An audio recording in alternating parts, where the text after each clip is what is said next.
Kejahatan keprok kaca mobil kembali terjadi di Jalan Raya Sesetan di sebelah timur Banjarlantang Bejo, tepatnya di depan AA Parfum, Sesetan Denpasar Selatan, Jumat 19 Maret sekitar pukul 8:15 WITA.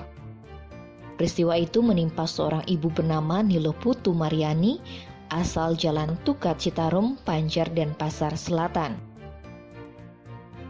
Menurut keterangan anak korban bernama Laksamana Putra, sekitar pukul 8:10 Mariani memarkir mobil Toyota Rush warna putih dengan nomor polisi DK1246BX di sisi timur Jalan Raya Sesetan bersebelahan dengan Banjarlantang Bejo.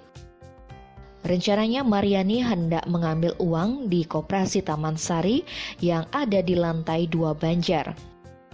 Karena koperasi tutup, ia pun berbalik ketika sampai di mobilnya. Sekitar pukul 8:15, ia kaget melihat kaca bagian depan sebelah kiri mobilnya pecah. Tidak hanya itu, sebuah tas berisikan dokumen kantor, dompet berikut uang sebesar Rp200.000, kartu ATM dan kartu lainnya raib. Mariani menghubungi anaknya untuk melaporkan kejadian tersebut ke Polsek Denpasar Selatan. Ketika dilakukan penyelidikan, petugas menemukan serpihan busi di dalam mobil. Polisi juga sudah mengecek CCTV di sekitar lokasi yang merekam aksi pelaku. Tim Bali Express melaporkan.